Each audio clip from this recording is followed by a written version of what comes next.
प्रभु के पवित्र नाम की स्तुति हो। एक बार फिर हम प्रभु के कदमों में आए। जैसे रोज की रोटी हम प्रभु का वचन सुनते हैं, एक बार फिर हम आपके लिए प्रभु का वचन लेकर आए। आज के ध्यान के लिए हम पढ़ेंगे निर्गमन की पुस्तक, उसका 2 अध्याय, उसका 11 वचन। कूच दी किताब 2 अध्याय ते उसका 11 वचन। Exodus chapter 2 verse 11। फिर ऐ होया कि उन्हां दिनां विच जां मूसा वड्डा होया तां उस अपने भरावां कोल बाहर जाके उन्हां दे भारां नूं डिठा, अर उसने एक मिस्री नूं वेख्या जो उस दे भरावां विचों एक इब्रानी नूं मार रिहा सी। उसने इधर उधर झाती मारी अते जां वेख्या पई कोई नहीं है, तां उसने उस मिस्री नूं मार सुट्टिया अते रेत विच लुका दिता। ऐसा हुआ कि जब मूसा जवान हुआ और बाहर अपने भाई बंधुओं के पास जाकर उनके दुखों पर दृष्टि करने लगा, तब उसने देखा कि एक मिस्री जन उसके एक इब्री भाई को मार रहा है। उसने इधर उधर देखा कि कोई नहीं है, तो उस मिस्री को मार डाला और बालू में छिपा दिया। ध्यान दें, यहाँ पे मूसा के बारे में बात आई है। मूसा कौन था? मूसा लेवी गोत्र में से, जैसे इस्राएल के 12 गोत्र है, वैसा एक गोत्र था लेवी गोत्र। लेवी गोत्र से मूसा का जन्म हुआ मिस्र में। इस्राएली लोग मिस्र में गुलाम थे, तो उस समय ऐसी स्थिति थी कि राजा की आज्ञा थी, अगर लड़का हो तो उसको पैदा होने के बाद पानी में डाल देना है, अगर लड़की हो तो उसको जिंदा रखना है। ऐसी परिस्थिति में मूसा का जन्म हुआ, और वचन यूं कहता है कि मूसा की मम्मी ने उनको 3 महीने छुपा के रखा। छुपा के कैसे रखा? आप सोच लीजिए, छोटे बच्चों को हम पेटी में बंद करके नहीं रख सकते। छुपाने का मतलब किसी को पता नहीं चलने दिया कि ये लड़का है, ये लड़की है। तो उसमें से मैंने हिसाब लगाया है कि एक तो नंबर 1, मूसा की मां ने उसका नाम ही नहीं रखा। अगर नाम रखेगी तो पता चल जाएगा लड़का है कि लड़की। नंबर 2, किसी के सामने भी उसका पैंटी नहीं बदला, ताकि किसी को पता ही नहीं चले। ऐसे 3 महीने उसको छुपा के रखा। फिर समय आया, उसको खुद एक टोकरी बनाकर अपने प्रिय बच्चे को पानी में डालना पड़ा। लेकिन जिसको परमेश्वर संभालता है, उसको कोई मनुष्य नाश नहीं कर सकता। जब उसकी मम्मी पानी में उसको डाल दिया, तब उसकी बड़ी बहन मरियम उधर कहीं छुप कर देख रही थी कौन उसको लेके जाता है। क्योंकि जो बहनें होती है ना, उनको भाइयों के लिए बहुत प्रेम होता है। चाहे भाइयों को कुछ सूट बना के दे, कुछ खिलाए ना खिलाए, बहनें अपने भाइयों को प्रेम करती है, उनके लिए दुआएं मांगती है, उनका भला चाहती है। माँ भी ऐसा बेटे का भला चाहती है। माँ ने भी बड़ा मजबूर दिल से अपने बेटे को पानी में डाल दिया।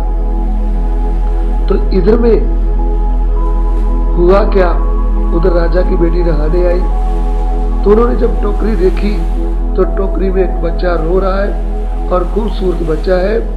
उसने उसको उठाया और उसको अपने महल में ले गई।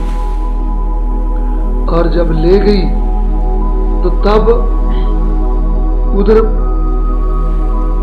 नील नदी में जब वो नहा रही थी, तो मूसा की बड़ी बहन उधर पास में छुपी हुई देख रही थी।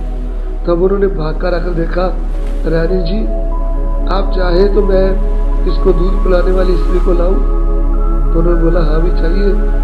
तो ये लड़की इतनी बुद्धिमानी से काम किया, अपनी मम्मी को बुला कर लेगी। तो राजा की बेटी ने बोला मैं आपको पैसा भी दूंगा और आपको महल में आकर इसको दूध पिलाना। ऐसे मूसा को राजा की बेटी ने ही उस बच्चे को नाम दिया मूसा। तो मूसा के नाम का अर्थ है पानी में से निकाला। तो ये थी मूसा के जीवन की कहानी। तो अभी मूसा महल में उसका पालन पोषण हो रहा था। तो जब मूसा जवान हो गया, जवान बोले तो 40 वर्ष का, तब उसके मन में एक बात आया, प्रभु ने उसके मन में डाला। वह अपने भाइयों को, इस्राएली भाइयों को देखने गया जो उधर गुलामी में काम कर रहे थे, ईंट बना रहे थे। उनके पास जाकर उनके दुख को देखा। प्रभु के वचन में लिखा है कि जब उन्होंने अपने भाइयों के दुख की ओर दृष्टि की तो एक मिस्री इस्राएली को मार रहा था। तब मूसा से रहा नहीं गया, उसके मन में जलन आया। उसने इधर देखकर जब कोई नहीं देख रहा तो मिस्री को जान से मार डाला और उसको रेती में छुपा दिया। तो प्रिय भाइयों बहनों, यहां पे लिखा जब मूसा जवान हुआ, मूसा मिस्र के महल में अपनी मम्मी का दूध पीता था और दूध पीते पीते, राशन खाते खाते मूसा जवान हो गया। अभी मूसा के मन में भाइयों को देखने का मन आया है। हम मूसा जो था वो मां के गर्भ से ही परमेश्वर का चुना हुआ था। अभी आपको और मुझको भी प्रभु ने चुन लिया है। हमें भी मां के गर्भ से वो जानता है और हमको चुन लिया है। जब हम प्रभु में आए, जब हमारा उद्धार हो गया है, जब हम वचन का दूध पी रहे हैं, जब हम वचन की रोटी खा रहे हैं, जब हम आत्मा में भरकर आत्मा से आराधना कर रहे हैं, तब आप प्रभु में जवान होकर आप भी अपने भाई बहनों की सुधि लेना, उनकी खबर लेना अति जरूरी है। आपके भाई शैतान के राज में गुलामी में रह रहे हैं, आपके भाई बीमारी के श्राप में रह रहे हैं, आपके भाई नशे की गुलामी में रह रहे हैं। मेरे प्रिय भाइयों बहनों, क्या आपको भी अपने भाइयों बहनों के कष्ट के ऊपर ध्यान आता है?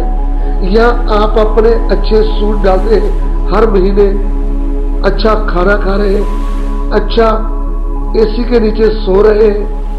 क्या आपको भी आपके मन में ये चिंता आती है कि मेरे भाई बहन कौन से कष्ट में जा रहे हैं, मेरे भाई बहन पाप के गुलाम बने हुए, शैतान के गुलाम है, वह उनको नरक में लेके जा रहा है? क्या आपको मन में ये विचार नहीं आता? क्या आप प्रभु के चुने हुए नहीं हैं?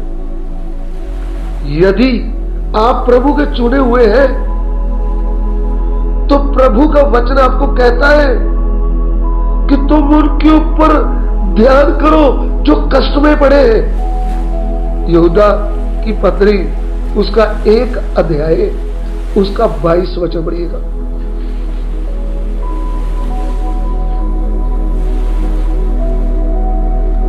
ਅਤੇ ਕਿੰਨਿਆਂ ਉੱਤੇ ਜਿਹੜੇ ਦੁਬਿਧਾ ਵਿੱਚ ਪਏ ਹੋਏ ਹਨ ਦਇਆ ਕਰੋ, ਅਤੇ ਕਿੰਨਿਆਂ ਨੂੰ ਅੱਗ ਵਿੱਚੋਂ ਧੂੜ ਖਿੱਚ ਕੇ ਬਚਾਓ, ਅਤੇ ਉਸ ਵਸਤਰ ਤੋਂ ਵੀ ਜਿਹਦੇ ਵਿੱਚ ਦੇਹੀ ਦਾ ਦਾਗ ਲੱਗਿਆ ਹੋਵੇ ਸੂਖ ਕਰਦਿਆਂ ਹੋਇਆ ਕਿੰਨਿਆਂ ਉੱਤੇ ਪੈ ਨਾਲ ਦਇਆ ਕਰੋ। उन पर जो शंका में है दया करो, उन पर जो शंका में है दया करो, और बहुतों को आग में से झपट कर निकालो। बहुतों को आग में से झपट कर निकालो और बहुतों पर भय के साथ दया करो। बहुतों के ऊपर भय के साथ दया करो। हमें भी एक जिम्मेवारी है, हमें भी एक सेवा दिया गया है।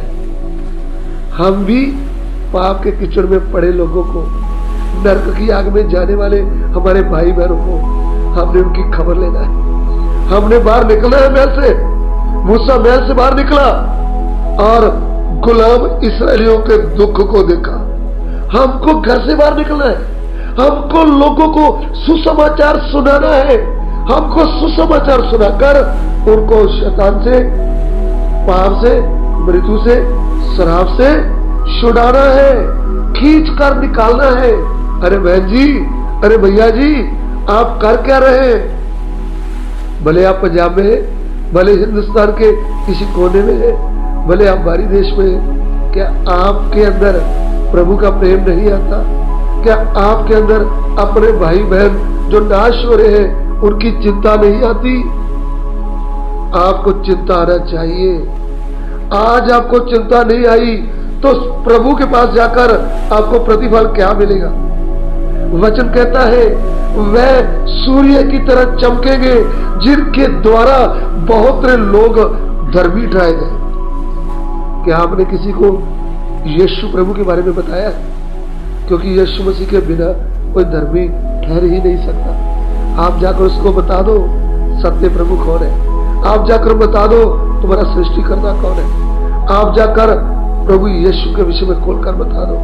ये आपकी और मेरी जिम्मेवारी है। और शैतान को लड़ते हुए उनके साथ, उनके कामों को मारते हुए, उनके वश से लोगों को छुड़ाकर प्रभु के राज में लेकर आ जाओ। ये हमारा फर्ज है, ये हमारी जिम्मेवारी।